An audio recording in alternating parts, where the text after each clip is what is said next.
posteriormente a gente fez uma discussão prática, na medida em que a gente fez aula também de capoeira, a gente fez música de capoeira, tudo isso muito próximo da obra Casa Grande Senzala. E aí, Jane, quando você fala que você vem de uma outra formação, o nosso grupo ele é contemplado por isso.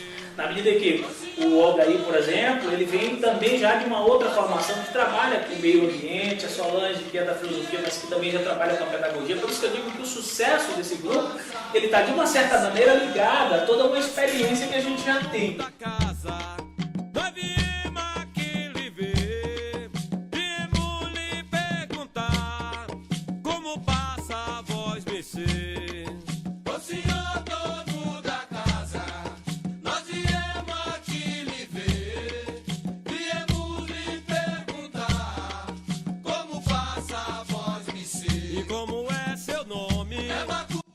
E partindo da escola, né, a gente trabalha em desigualdades. E a partir do primeiro contato com os estudantes houve um rompimento dentro disso, e a gente fez da questão teoria algumas de capoeira, e dentro dessas que foram desenvolvidas de capoeira, a gente acabou pensando na possibilidade nós armamos de debates teóricos da questão ambiental.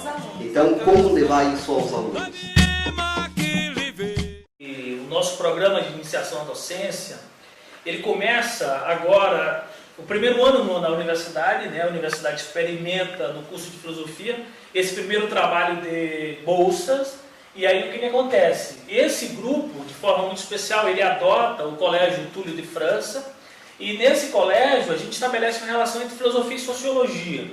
Então o que acontece nessa relação entre filosofia e sociologia? Ainda que o curso, a universidade não dispõe de um curso de sociologia e apenas de filosofia, os professores de filosofia acabam trabalhando de uma certa maneira com as disciplinas de sociologia. Então a proposta era que a gente pudesse dialogar, fazer com que essas duas áreas do saber pudessem dialogar no sentido de chegar na sala de aula. E aí foi feito dentro do Colégio Túlio de França uma experiência com os alunos do curso de filosofia, ou seja, dialogando de uma certa maneira com a sociologia, trabalhando com determinadas temáticas a partir de um diálogo entre filosofia e sociologia. Uma experiência que deu certo, porque a gente começou com algumas oficinas do tipo movimentos sociais, a gente falou de gênero, a gente falou de uma série de coisas tentando estabelecer, sabendo, e aí é interessante a gente destacar que a gente sabe que a filosofia tem elementos específicos, como a sociologia tem elementos específicos, e a sociologia sai da filosofia em função disso, porque ela tem aquilo que é muito peculiar, aquilo que é muito particular. A gente respeitou isso, mas tentou, na medida do possível, dialogar com determinadas temáticas. O projeto que o Neto desenvolveu no Colégio Túlio de França está situado no município de Leonardo Vitória.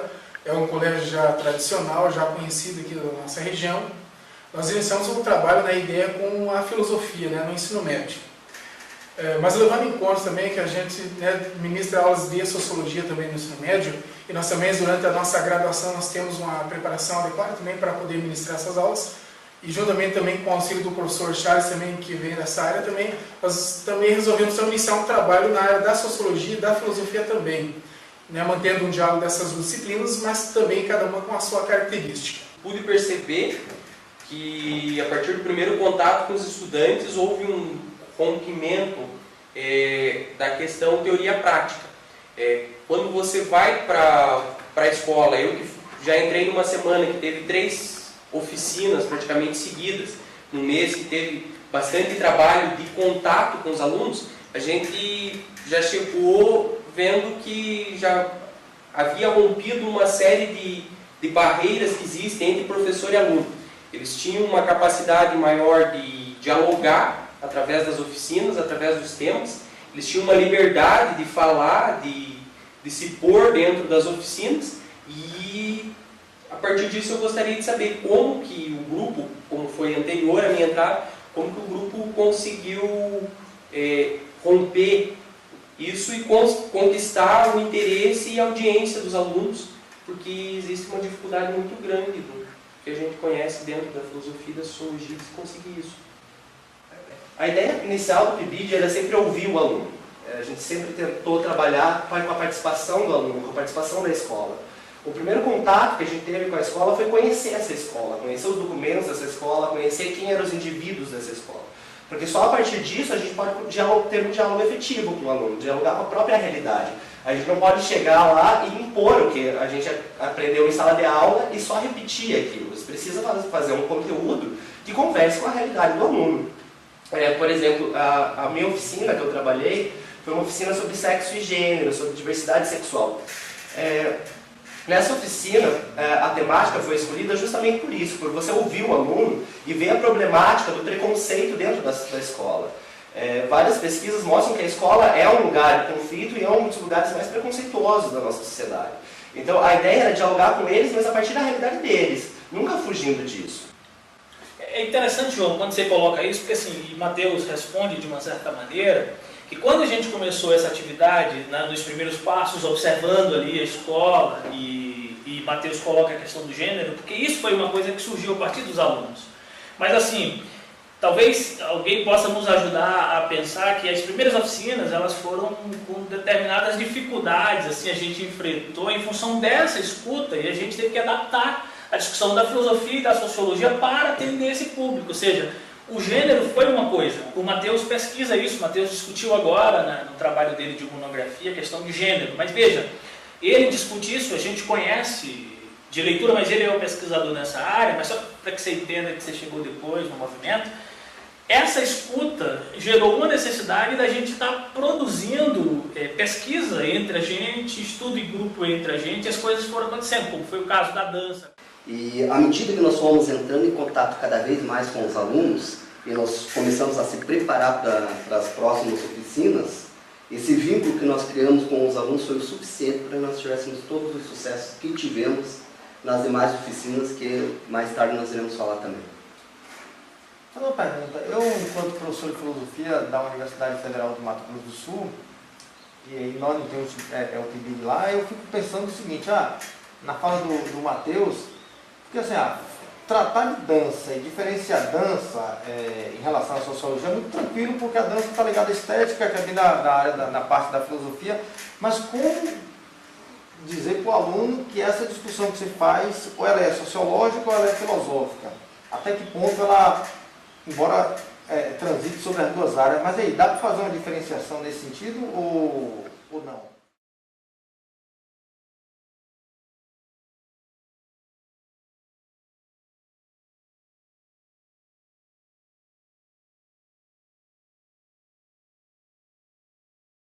Foi trabalhar a ideia de sexo e gênero a partir da filosofia. Mas é claro que a academia brasileira é muito raro o estudo de sexo e gênero dentro da academia brasileira, em filosofia. A maior parte são nos cursos sociais aplicadas. Então, quando você está discutindo, apesar da maior parte dos teóricos serem da filosofia, quem está discutindo isso é a sociologia. Quem está discutindo isso são as ciências sociais, a filosofia não discute isso. É muito raro pesquisadores da filosofia trabalhar com gênero. Tanto é que não existe um programa de mestrado em gênero, em filosofia. Algo ainda precisa ser discutido. Mas a maior parte dos conceitos são da filosofia. Mas é claro que você está trabalhando com Bourdieu, o próprio Bourdieu você trabalha ele na filosofia e trabalha ele na sociologia da mesma maneira. Tá certo que a leitura é um pouco diferenciada, quando você trabalha o Bourdieu na filosofia, na sociologia, na história, mas é o mesmo teórico, sempre é a mesma... Só uma questão que eu acho que é pertinente, assim, quando o Matheus situa o Bourdieu, e aí o Bourdieu faz uma crítica à filosofia e vai dizer que a filosofia ela traz um desencantamento e por conta disso que ele envereda no universo da sociologia para dar sentido a determinadas temáticas. E aí quando o Matheus recupera a discussão de gênero e Fabrício faz a colocação, é importante para a gente pensar que essa era a nossa dificuldade enquanto que grupo de estabelecer esse diálogo, de saber quais eram as linhas imaginárias e quais eram as fronteiras que iriam separar filosofia de sociologia. Foi um esforço muito grande. E aí, nessa mesma linha que o Matheus trabalha, a Jane trouxe, juntamente com o João, uma discussão de dança, ou seja, você recupera a tua pergunta, você recupera e consegue, e aí eu acho que o parabéns para o grupo se encontra na medida que houve um esforço teórico gigantesco de aproximar a filosofia e sociologia a partir de determinadas temáticas. E aí quando o Matheus recupera a discussão de gênero e traz para o seio da filosofia, isso é uma novidade, porque isso é uma discussão, como diz o Matheus, das ciências sociais, mas a filosofia consegue fazer isso. E por que ela não faz? O desencantamento do Bourdieu era a filosofia não dá conta de determinadas problemáticas e por isso que se deve inaugurar essa sociologia, ou seja, o desencantamento. mas ele consegue trazer o tom da filosofia para discutir gênero e faz bem quando recupera a Simone de Beauvoir. A Jane, juntamente com o João, dentro do grupo, e aí é importante que a Jane fale para a gente dessa experiência, que aí responde a tua questão, que como que eles conseguiram, né, fazer com que alunos de filosofia recuperassem na dança e dessem um tom de fenomenologia para isso, que foi significativo para o colégio. Os alunos pediram, inclusive, que repetisse a oficina, e aí Jane pode nos ajudar nesse sentido. A gente trabalhou com a oficina de corpo e dança em 2 momentos. Uma delas dentro do Colégio Túlio de França, que foi a nossa primeira experiência, e posteriormente, né, repetindo num evento de filosofia que foi realizado aqui na faculdade. A gente partiu da ideia da dança, na verdade, de uma ex-colega nossa, que também faz parte desse movimento, desse projeto que é de iniciação à docência, né? A gente escuta o colégio, mas a gente também tem alguns interesses e tenta conciliar tudo isso numa certa medida.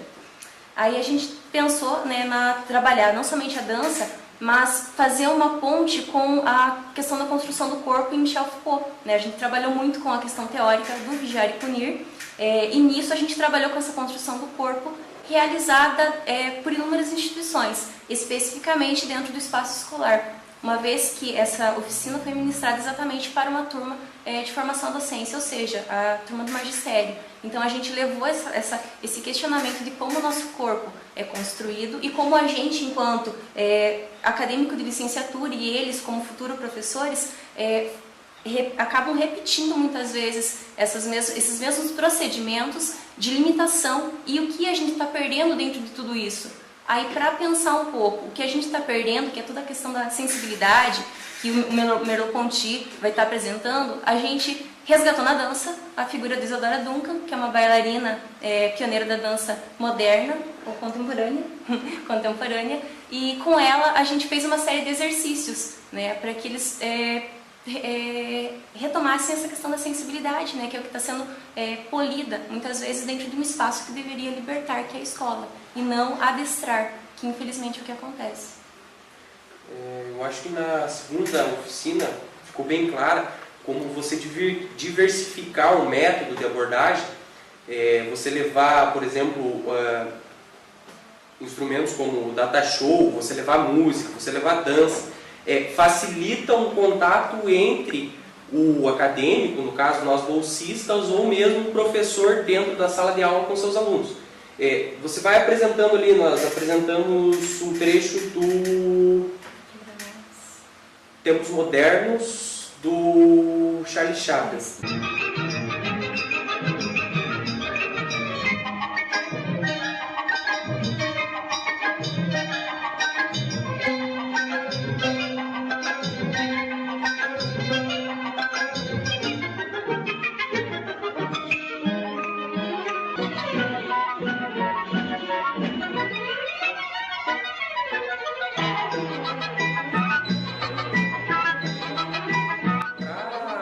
Um pouquinho do trabalho em fábrica, de todo aquele condicionamento que o personagem sofria dentro da fábrica. E a partir daquilo ali surgiu uma inquietação nos alunos de perguntar, mas sem todo esse sistema, todo esse adestramento, seja ele intelectual ou seja corporal, frente a essa ordem social e produtiva, funcionaria de outra maneira? Teria outra maneira de se funcionar? Me parece que inicialmente os próprios docentes do colégio eles descreditavam, né, a capacidade que a gente ia ter de atrair os alunos para participar de oficinas filosóficas e sociológicas em contraturno. Então, o bacana é que a gente conseguiu dar visibilidade para os outros saberes escolares de que a filosofia e a sociologia podem estar tranquilamente dialogando com a história, com a arte, e isso é possível, né? Então, acho que nesse momento foi importante que os docentes passem a perceber que a filosofia e a sociologia não pode ser vista só como uma presença obrigatória, né? Não está no nosso currículo só por obrigatoriedade, mas por necessidade. Então, quando eu estou por trabalhar com o tema corpo e dança e fenomenologia, a gente pensou uma forma de estar mostrando para os nossos alunos, que foi uma demanda do curso de formação de docentes, que é o médio integrado, como que a educação, né, pode sim adestrar ao invés de educar, como que os nossos alunos passam por esse processo de adestramento na instituição escolar e, ao mesmo tempo, através da arte, propor para eles um momento em que eles percebessem o corpo de uma maneira mais livre, mais liberta das condições institucionalizadas da escola. E o bacana foi que o curso conseguiu perceber também a importância da filosofia para a formação de educadores. Como eles são futuros professores, eles conseguiram perceber a importância da disciplina de filosofia para o curso deles, né? Esse nosso trabalho, ele nasce das demandas. A gente foi à escola sem um programa definido, sem um programa estabelecido. E uma vez chegando na escola, a gente foi fazendo as escutas, a gente foi percebendo o que é que precisava naquela escola, a ponto de a direção chamar a gente para ajudar no PPP, a ponto de a direção chamar a gente para ajudar no programa que acontecia de filosofia e de cinema. Então, assim, esse grupo se colocou muito como um aventureiro da escola na medida que era aquele que ajudava a escola, e aí foi respondendo às demandas da escola. E essa oficina do meio ambiente, ela surge também como essa demanda. E aí, só para passar a palavra ao colega, para a gente perceber como que a gente foi respondendo isso e como que isso foi agradável para a gente, na medida que a gente respondia a oficina de gênero, a oficina de dança, a oficina dos movimentos sociais, e aí aparece a do meio ambiente. E o daí pode A oficina do meio ambiente, ela apareceu numa reunião que nós fazíamos com a equipe pedagógica do colégio, e onde a coordenadora do curso, a professora Malu, solicitou que a gente falasse sobre ética e educação ambiental. Para nós, o desafio foi interessante, porque até então não se ouvia falar de ética ambiental dentro da sala de aula, principalmente na disciplina de filosofia. Em todas as disciplinas de filosofia, fala-se de ética, mas a ética até 1960. Ou porque eu pautei o ano de 1960? Porque nós fomos atrás da pesquisa, foi indicado um livro do Mauro Gum para que a gente lesse, que era o livro falava sobre ética e meio ambiente. Nós lemos esse livro, nós sapoteamos a Carta da Terra e, fora isso, nós nos armamos com vários teóricos da questão ambiental. Então, como levar isso aos alunos?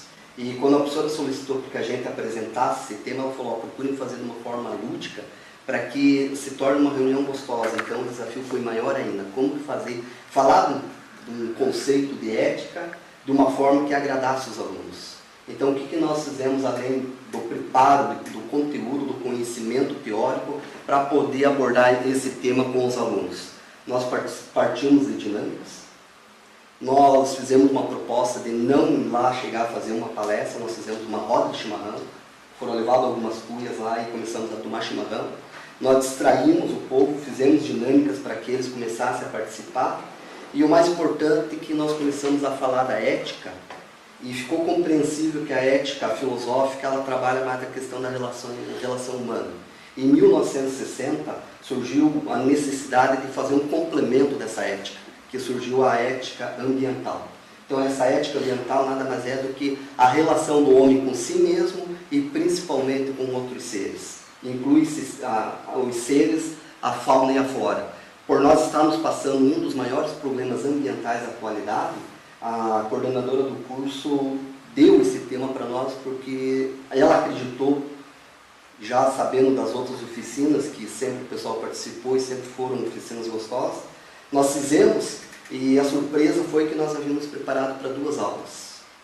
O tempo foi passando, nós pensamos que os alunos iam cair fora e a nossa surpresa foi que eles retornaram e quiseram saber muito mais, né? Nós trabalhamos com o Peter Singer também sobre ética prática, trabalhamos com os teóricos, como eu havia falado, da filosofia, que é o Fritjof Capra, abordamos o livro A Ter a Vida, temos o filósofo John Gray também, o Cachorros de Palha, até ele coloca uma citação aqui que eu vou ler para vocês, que ele diz assim: se você busca as origens da ética, olha a vida dos outros animais. As raízes da ética estão nas virtudes animais. Os humanos não podem viver sem as virtudes que compartilham com seus pares animais. Então, partindo desses teóricos, nós fizemos a nossa oficina. O público foi altamente participativo. Só uma questão para a Jaqueline, que participou dessa oficina. A Jaqueline entrou posteriormente, juntamente com o João, né?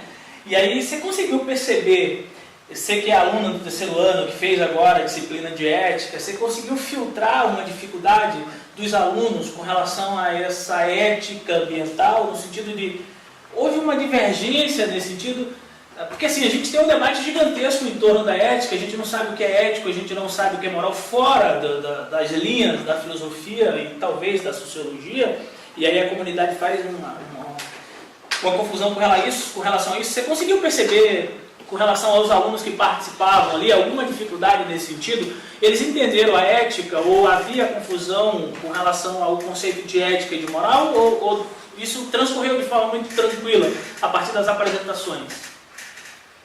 Eu acho que foi bem tranquilo, assim, até porque eles tinham alguma ideia, assim, quanto à ética, eu não sei se eles tinham alguma ideia já, mas eles receberam bem porque era uma coisa que eles já não tinham tanto acesso no curso que eles faziam.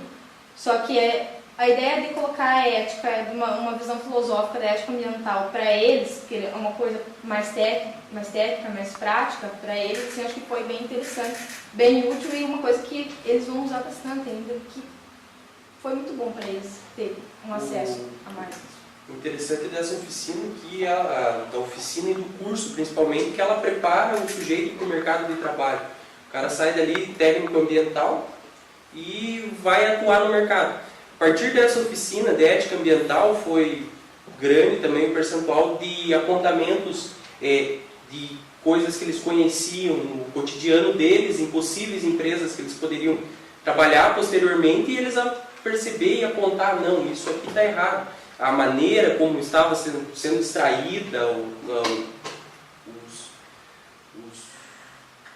benefícios naturais e também a maneira como as empresas atuam na devastação e tal, veio como um ícone que eles, a partir daquilo ali, deu para ver que eles tiveram um posicionamento de pensar realmente antes de agir. Porque muitas vezes o que a empresa apresenta para eles, eles vão tomar como certo e não dialogar com aquilo, ou não se opor àquilo. E a partir daquela oficina deu para perceber que eles têm a necessidade de se opor e também fazer o trabalho de acordo com a não devastação ou o menor impacto ambiental possível.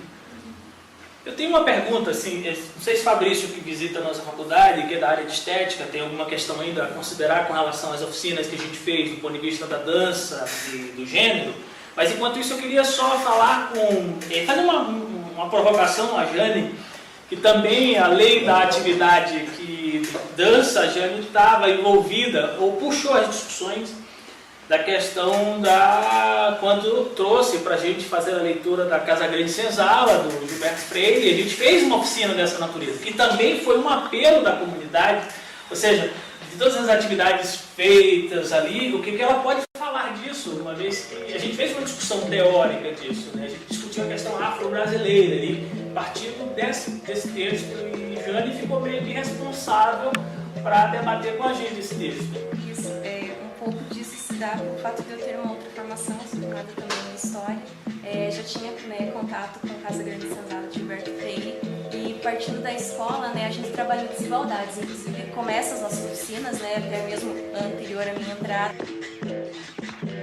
Dentro disso, a gente fez algumas sobre capoeira, e dentro dessas que foram desenvolvidas em capoeira, a gente acabou pensando na possibilidade de trabalhar com essa obra, com os alunos. Eu acho assim que foi uma das oficinas mais recompensadoras, maravilhosas que a gente conseguiu fazer com os alunos.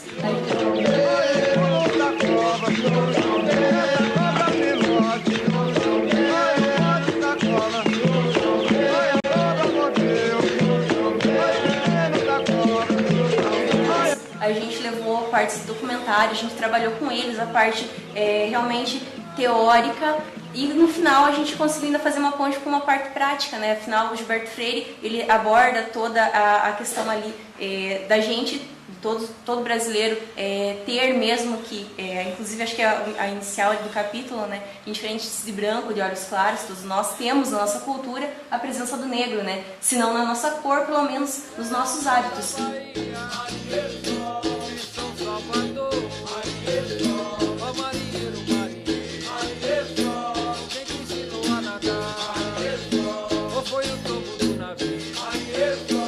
Foi o balanço do mar.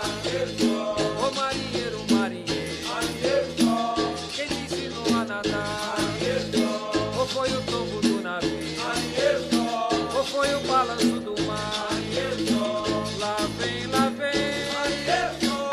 Pegou exatamente nessa questão dos hábitos, seja da alimentação, seja até mesmo da própria linguagem, e a gente foi puxando o que vem com o negro, que muitas vezes passa despercebido, né? Então a gente fez isso e posteriormente analisando também como que era de repente a relação do negro dentro do espaço, que ia muito além da senzala, do trabalho, e sim dentro da Casa Grande também, e na questão da educação, que a gente também fez uma ponte, né, como é a educação exigida naquele momento do Brasil Colônia, e posteriormente como que o negro veio contribuir também, né, tornando até um pouco mais tranquilo para as crianças da época essa relação, né, de primeiro contato com as letras. Fizemos teatro, né, que os próprios alunos interagiram, eles criando como seria de repente aquela postura da educação com o jesuíta, com toda a questão da exigência, posteriormente com o negro, que inclusive, né, tem toda uma participação na questão ali da fábula, que ele está adaptando contos que são portugueses para a realidade da criança, amaciando a linguagem, pensando nessa criança, então também dá uma mudança gigantesca na questão da educação,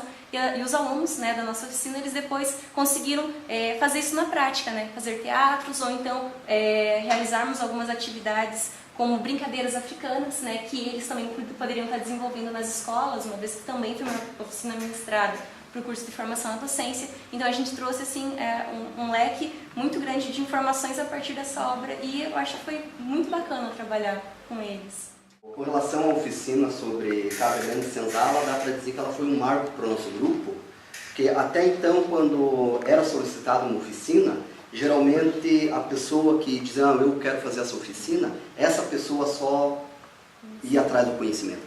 Então, os demais só faziam uma leitura prévia, assim, ou seja, deixava a responsabilidade só para o companheiro. Depois dessa oficina, o que o grupo fez? Para preparar essa oficina, melhor dizendo, o grupo debateu o mesmo texto, o grupo discutiu tudo, o grupo se preparou, o grupo ensaiou. E isso também ficou bem visível para os alunos. Não que as nossas oficinas, assim, elas tenham sido ruins. Elas foram ruins no contexto, assim, da participação dos alunos, porque era o nosso rompimento, era a nossa aproximação com os alunos. Depois da Casa Grande e Senzala, onde nós vimos que realmente os alunos gostam de participar, que deu para ver que o nosso grupo também houve uma maior coesão, uma maior participação e uma maior união nossa com relação às demais oficinas. Tanto que nós ficamos tranquilos que eu vou falar sobre ética ambiental, ela está sobre a minha responsabilidade. Mas se eu chegasse a faltar no dia de apresentar, qualquer colega meu estava apto a chegar e dizer, nós vamos trabalhar sobre ética ambiental. Então foi um marco para nós, um marco bem interessante que deu esse alívio para nós e, acima de tudo, tornou o grupo mais unido. Isso porque eu acredito que essa experiência que o Rodrigo relata, é bom que a gente deixe claro assim, quando a gente começou a fazer as primeiras oficinas, como que a gente fazia? Cada um ficava responsável pela oficina e a aplicação da mesma, e os demais acompanhavam. Então, com essa oficina de Casa Grande e Senzala, o que é que aconteceu? Houve a sistematização da leitura, o resumo dos capítulos e, logo em seguida, a distribuição desse material para os alunos. Houve um envolvimento nosso. E também o resultado disso, na medida que os alunos, os alunos que receberam a oficina, eles começaram a participar, então a gente avaliou de forma positiva. É importante que fica para a gente isso, quando o Odair relata, que assim, as primeiras oficinas, como disse no primeiro momento, a gente foi aprendendo na escola, a gente foi tecendo a filosofia na escola, tecendo a sociologia na escola. Então a primeira oficina teve uma participação tranquila, a segunda oficina da mesma forma, mas na terceira, quando você tem essa construção muito coletiva, ali a gente teve um aprendizado significativo. Olha, a gente precisa todo mundo se envolver nisso, a gente precisa discutir. E aí depois dessa oficina, para a gente foi importante, e é isso que a grande experiência para nós do grupo fica. Depois dessa oficina, como você coloca, a gente aprendeu a fazer uma construção coletiva. Ou seja, a gente vai discutir, a gente vai fazer em conjunto, e depois dela, todas as outras foram feitas dessa maneira, e aí o sucesso foi assegurado por conta disso. Eu acho que aí a gente conseguiu perceber a junção do ensino com a pesquisa, né? Porque até então a gente estava estudando, lendo textos, né, dialogando. A partir do momento que a gente vai para a escola e tem esse contato com a parte prática da docência, a gente vai revendo, né, o que a gente pensava anteriormente. Eu acho que o grupo conseguiu esse arranjo metodológico nas oficinas, porque a gente, além dos nossos grupos de estudo, dos debates, do planejamento, dos planos de aula, a gente conseguiu trabalhar textos filosóficos, sociológicos, né? Conseguiu produzir outros textos, né, didáticos a partir dos textos filosóficos e sociológicos e conseguiu também fazer uma leitura sociológica e filosófica de outros textos e outros gêneros, né? Trabalhamos com música, com poesia, com brincadeiras. Eu acho que isso foi muito importante para o grupo, né? E também para a gente, até para os alunos perceberem a vitalidade da filosofia e da sociologia que está dialogando. Isso foi muito interessante. Na nossa oficina de Sociologia e Capoeira, uma só roda, que a gente fez após a oficina do Freire, a oficina teórica, a gente percebeu que muitos alunos negros e negras se sentiram representados nesse momento, né? E há uma resistência da escola em trabalhar essa temática. Se sentiram representados, que ao final das oficinas eles procuraram o grupo e eles montaram um grupo de capoeira na escola. E hoje o colégio tem um grupo de capoeira com o auxílio de alguns alunos do projeto. Isso foi muito gratificante. Com relação ao que o professor Solange tinha colocado anteriormente, e também o colega Nildaí, o professor Solange também colocaram aqui, as nossas atividades enquanto professores, elas ficam muito limitadas à sala de aula, né? Isso acaba gerando um problema, né? Porque o fato dos alunos demonstrarem um desinteresse por outras matérias também, por outras áreas também, mas na área da filosofia e sociologia eles também sofrem muito disso. Então, nessa questão ali que o nosso trabalho integrado, e também isso que o professor Charles colocou anteriormente ali, que é a gente desenvolver um trabalho a campo, então nós fizemos um trabalho também na área das desigualdades sociais. Só que ao invés da gente ficar no trabalho muito teórico, muito limitado ao espaço da sala de aula, nós saímos afora, fomos fazer um levantamento nos bairros da cidade, né, as várias áreas da cidade, para que a gente pudesse mostrar para o aluno que quando nós falamos em desigualdade social, é aquilo que está ali perto dele, no bairro, nessa comunidade, é aquilo que está aparecendo nele, talvez ele não percebeu isso. E nós fomos atrás disso para que a gente pudesse ter uma apresentação para eles de um trabalho sobre desigualdade social, mas que é algo que realmente está acontecendo dentro da região. Só uma pergunta para a Jane. Já que você trabalha com dança e alguém citou o Foucault, eu fico, a você mesmo que cita o Foucault, eu fico pensando assim, você acha que a gente ainda pode ver os nossos alunos do ensino fundamental cantando o hino nacional, não mais perfilados daquela forma, mas talvez dançando o maculelê, a capoeira, a dança gauchesca, que eles chamam aqui? Sim. Você acha que a gente pode estar pensando em chegar nas escolas e em ver isso, ou a gente vai continuar vendo as crianças disciplinadas, os corpos sempre disciplinados, perfileirados, ouvindo o hino nacional? Porque me parece que seria um avanço, né? Se ouvíssemos o hino nacional e as crianças dançando, cada um ao seu modo. A Bahia dançando a capoeira. Ouviram do Ipiranga as margens plácidas de um povo heróico, brado retumbante, e o sol da liberdade, raios fúlgidos, brilhou no céu da pátria nesse instante. Lá no Mato Grosso do Sul, a dança indígena, não seria um avanço isso? A dança, porque assim, me parece que está todo mundo ainda disciplinado, o corpo está disciplinado a ficar perfilados, pensando ainda lá no militarismo europeu.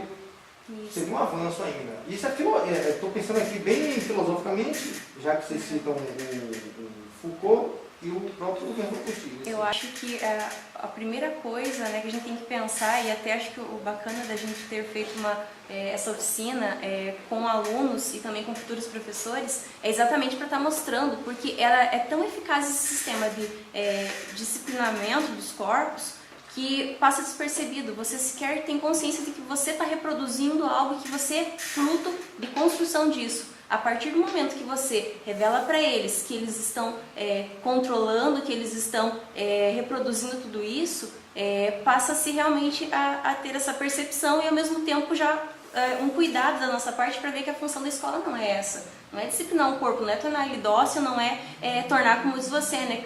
Cada um na sua postura, escutando o hino nacional, achando que aquilo é a única coisa que se tem, que a disciplina é só o que deve se ter dentro de uma escola. Pelo contrário, aí eu acho que já o primeiro momento é trazer isso para eles. Eles tomando consciência, acho que já é o primeiro passo, né, de que essa disciplina está ocorrendo e ela está limitando. Frente a isso, frente a essa consciência, eu acho que é muito mais fácil você conseguir, né, aos poucos, porque a gente ainda está num sistema muito fechado, conseguir essa libertação, e enfim, por que não? Ao invés de um nacional, de repente, escutar uma música tradicionalista ou uma música que seja a raiz de cada região. Né? Acho que isso seria exatamente uma manifestação de um desejo nacional ou de um sentimento nacional muito mais forte. Nós temos o hino nacional cantado na gaita, nós temos o hino nacional cantado no violão, nós temos o hino cantado conforme a cultura da Bahia. O que realmente precisávamos, talvez seja até um desafio para nós no próximo ano, se a gente continuar no PIBID, seria nós assumirmos o momento cívico do colégio e propor essa metodologia, para ver qual que é a reação dos professores. Dos alunos, talvez eles até vão estranhar no primeiro momento, mas acima de tudo, primeiro para nós, porque nós fomos moldados, nós estamos habituados ao respeito à bandeira e ao hino, se mantém em posição de sentido. E seria interessante fazer um teste para ver a reação dos professores e, acima de tudo, para ver se ia colar com os alunos. Né? É uma boa.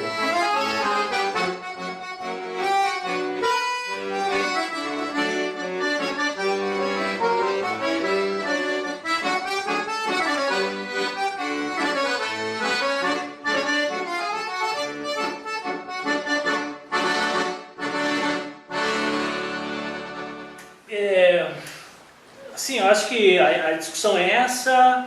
A gente conseguiu estabelecer um diálogo muito significativo entre filosofia e sociologia.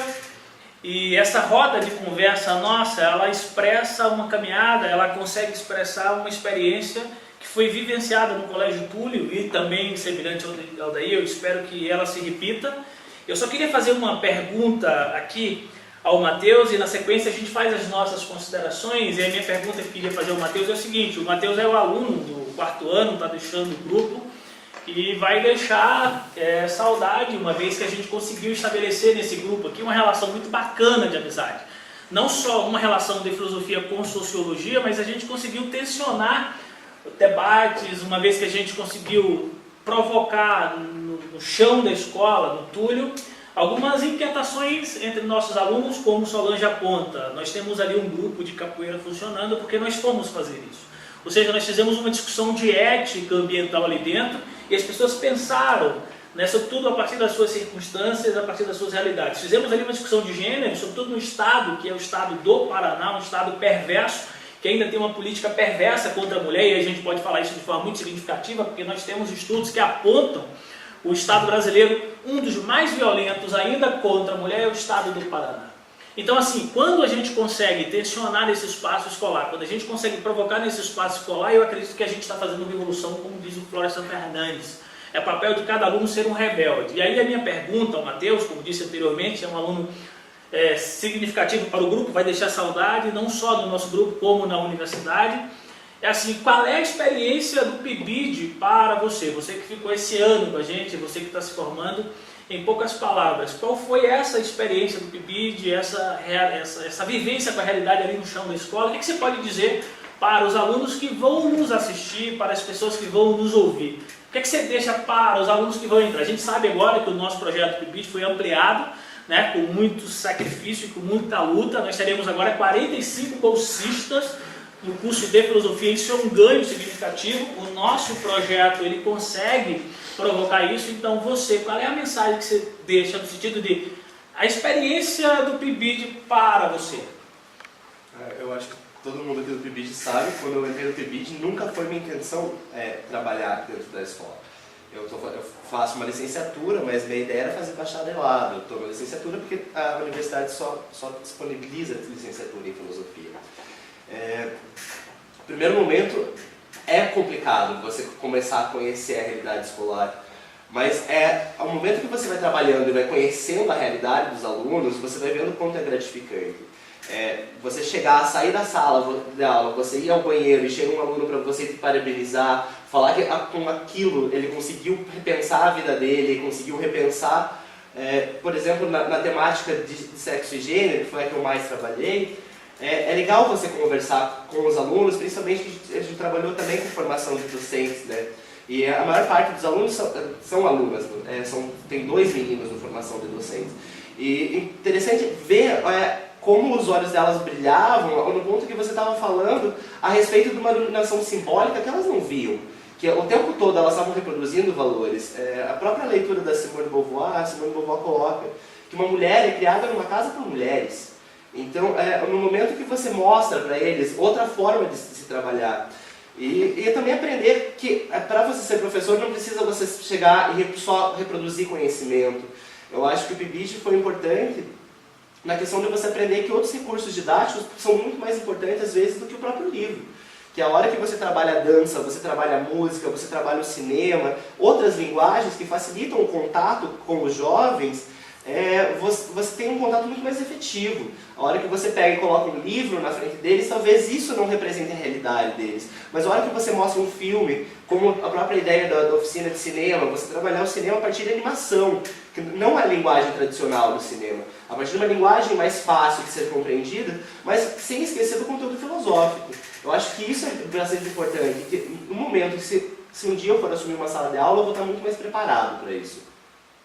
Agradeço também a todos os colegas também, né, pela ajuda, pela contribuição que deram também.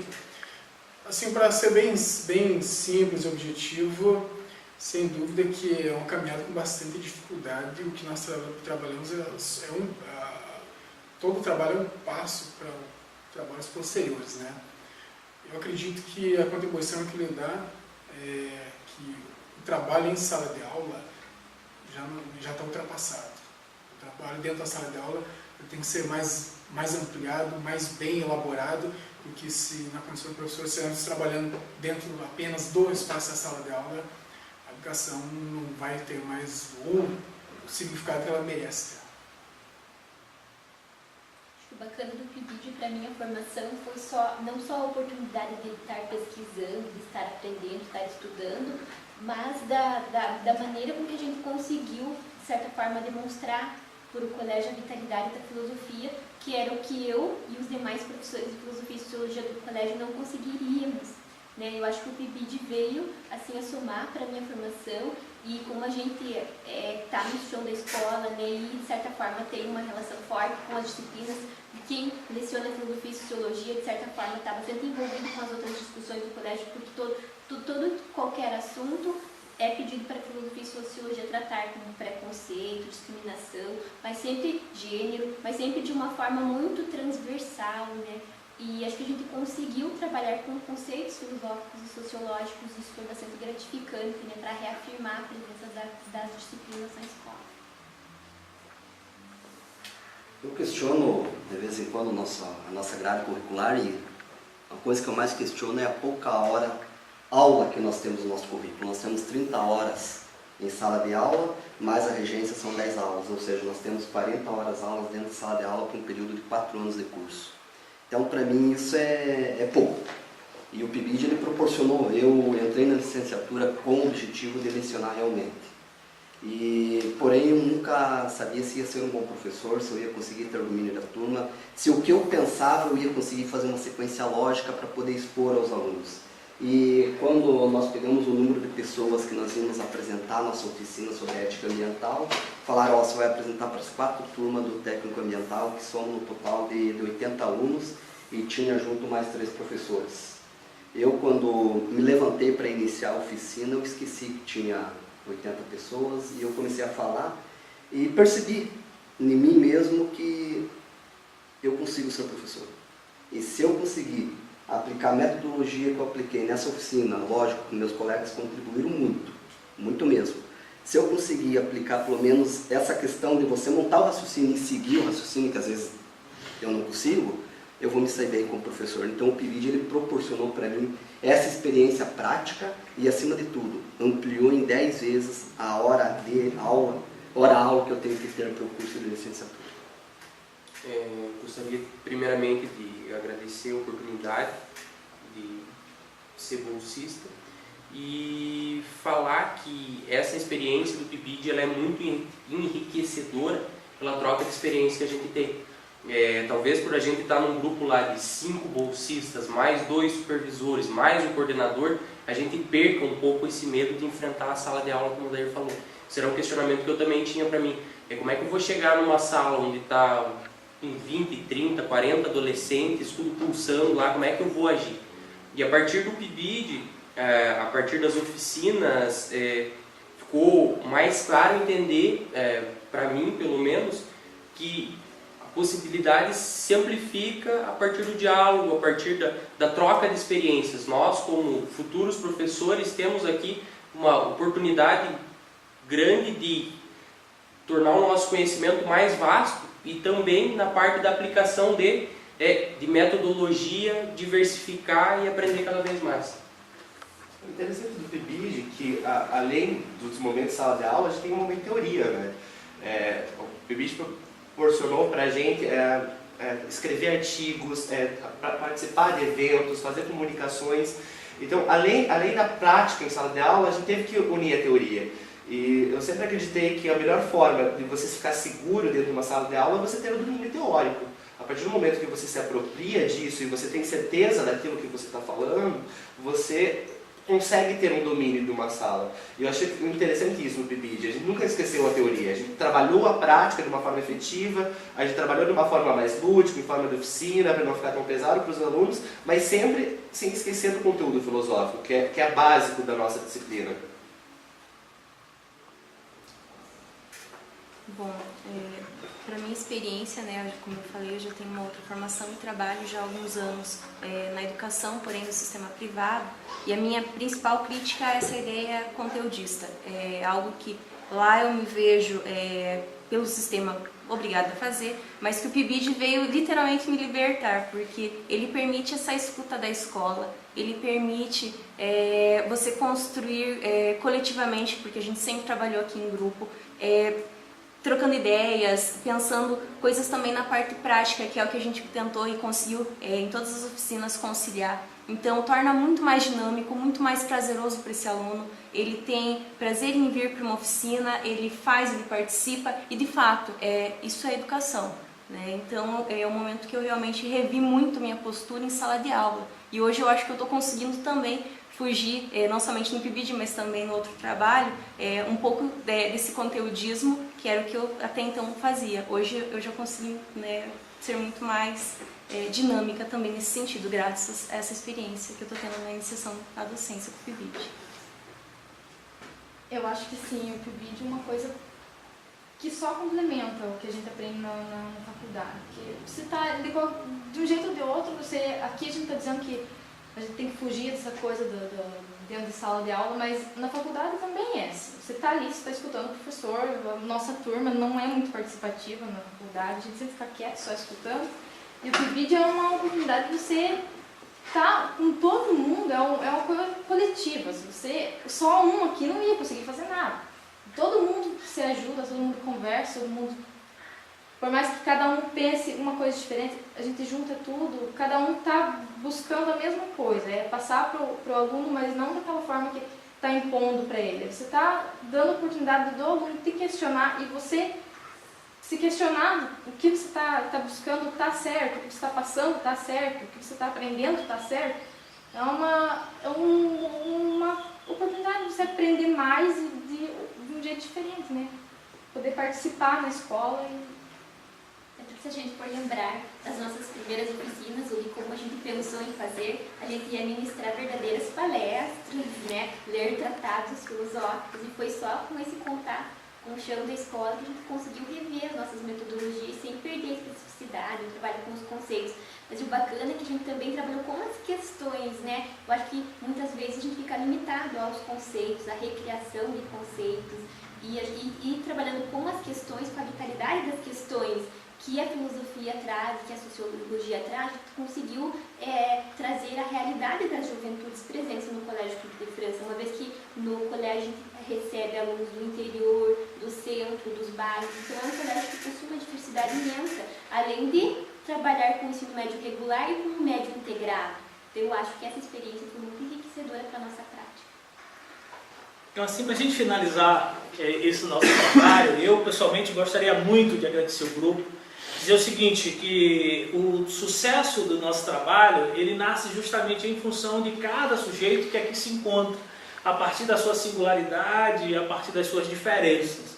E a gente nunca conseguiu, e isso é fato, organizar ou pelo menos aplicar aquilo que houve do ponto de vista de uma articulação prévia. Só para que a gente entenda, a gente havia pensado no primeiro momento essa finalização do trabalho com o documentário, com algumas falas, e de repente a gente conseguiu estabelecer um diálogo, porque para a gente sempre foi muito espontâneo isso.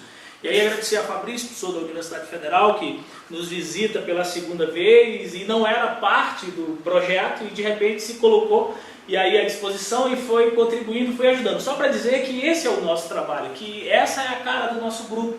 A gente conseguiu justamente em função dessa particularidade de cada sujeito que participa desse grupo.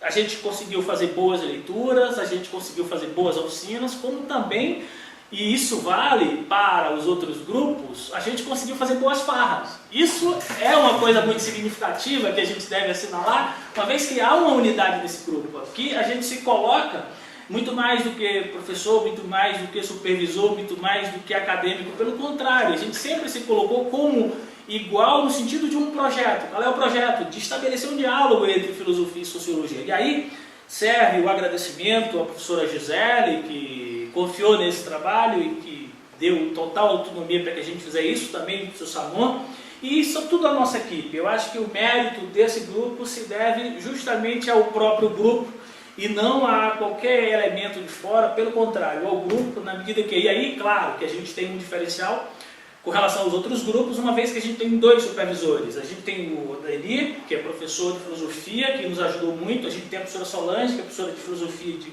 pedagogia também, que nos ajudou. A gente tem gente aqui com outras formações, como é o caso da Jane, como é o caso do Odair. Ou seja, a gente tem um grupo muito significativo nesse sentido, a gente tem experiências aqui, a gente tem bons alunos, então isso fez o nosso grupo. E aí a gente finaliza dizendo isso, que a gente fez um bom trabalho, a gente combateu o debate, a gente...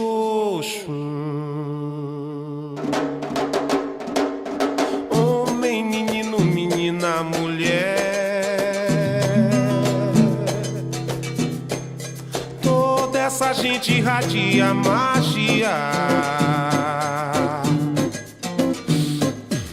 presente na água doce, presente na água salgada e toda a cidade brilha. Presente na água doce, presente na água salgada e toda a cidade brilha. Seja tenente ou filho de pescador. Dizer o seguinte, a gente fez boas oficinas, a gente implementou grandes discussões, a gente provocou inquietações, e quando eu digo grandes, eu quero dizer o seguinte, houve um esforço muito significativo de cada sujeito que faz parte desse grupo. Ou seja, cada um se envolveu e se dedicou a isso, no sentido de acreditou nesse projeto, e por isso que esse projeto deu certo, com limitações, é claro, mas deu certo por isso, por conta das nossas crenças, no sentido de a gente acredita na educação. E a filosofia faz com que a gente faça isso, a sociologia faz com que a gente faça isso, a gente acredita na educação. E cada aluno com quem a gente pode conversar naquele chão da escola, no Túlio, a gente não deixou de dizer isso aí, seja com relação a gênero, seja com relação à desigualdade social, seja com relação ao meio ambiente, seja com relação à dança, seja com relação a cada oficina que ali a gente fez. A gente sempre dizia aos nossos alunos, a gente acredita na educação.